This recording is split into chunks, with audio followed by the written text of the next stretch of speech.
உடாரை வெல்லும் சீரே கோவிந்தாவும்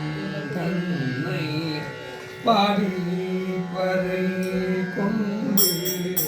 யாம் பெரும் சன்னாதம் நாடு புகழும் பரிசீனாக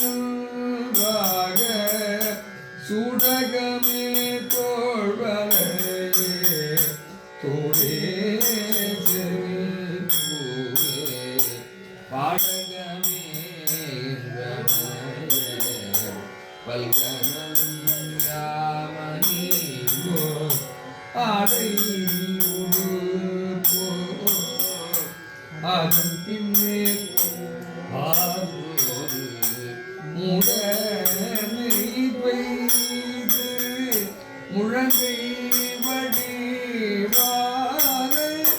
கூ